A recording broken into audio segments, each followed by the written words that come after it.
So we're going to be doing a lot of that today. And then kind of what we'll be talking about as we're doing is when we train our instructors to teach in this way with a lot of snowboarding involved, we have to make sure that they've got some stuff going on in their heads, even if it's not necessarily coming out of their mouths, right? They've got to be making some decisions and thinking about what they're doing. They're not just going snowboarding. There's more to it than that, right? So one of the big tools we use in Cassie is the core and advanced competencies. An easier word for those is just outcomes. We use outcomes in our riding, and that's kind of the main focus. We talked a lot about that yesterday too. And yeah, and then we've got stuff like the 5 skills, which is very similar to a lot of the stuff you guys are talking about. And today we'll be using a lot of guided discovery, which is one of our teaching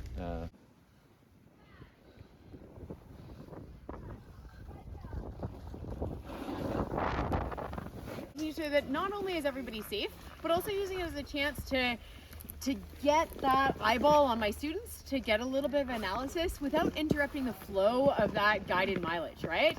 We know where we're going. We gave you a little something to think about and an area to ride in and a stopping point. Makes it nice and safe, and then lets us maximize rather than the one at a time, I'm gonna analyze your snowboarding as you come down. If I'm gonna pick up the jug of milk, it's probably gonna look something like that. A little bit of bend in the knee, but you see, what is kind of the key difference here? Combination.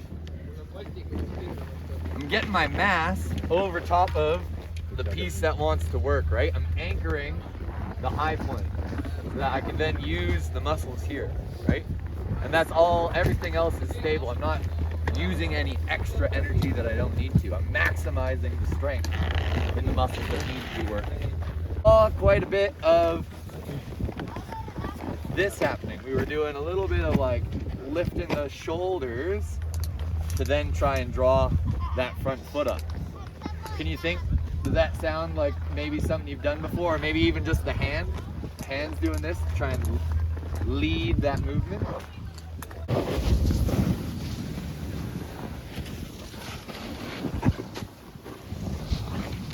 Pointer a little bit. And B, I want you to ollie. Find things to ollie over, preferably kind of up on the bank. That's just sort of more cool and fun, I think. But there's definitely some side hits in there. So I want you to get your board off the ground. And when you do, I don't mind what you do with your arm. You can guide your arm however you like. But when you do that, I want you to try to keep your armpit over the outside of your front leg. Don't let the armpit come back here. Does that make sense? So the armpit stays down. You kind of had to be prepared, a little bit more disciplined with your movements in the gully. You can't be too flowy because you know that you have to be ready to lift up that jug of milk. Yep. Did you notice the armpit? Keeping it down, keeping that pinch in here, was that helping aid your strength? Setting up that ollie? Right, trying to stabilize. Exactly, right? Trying to stabilize a little bit, right? So the if we can be efficient up top, that can help us generate strength, and then that leads to flow. Cool. With the bigger group, we're just gonna get a little bit of group feedback. Please don't misinterpret our teaching as just questions. There is definitely the opportunity for that one-on-one specific. It's just not gonna happen with this group, but that's okay, group.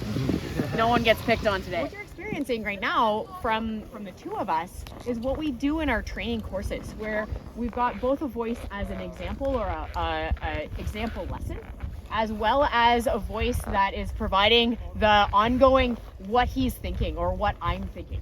In some cases, that's just me or Dom taking both of those roles as we take a step back and we're like, okay, so let's just talk about what I was thinking there. And we call these pedagogy sessions. And we do these in both 3 and 4, and they're also evaluated. But it's something that our trainers are trained into doing, is having this dual role.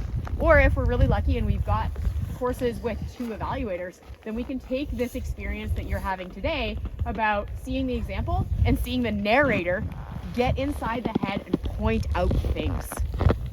So this is how we train our instructors to teach both better lessons with questions, as well as be trainers that are able to bring and draw out more of this in our riders.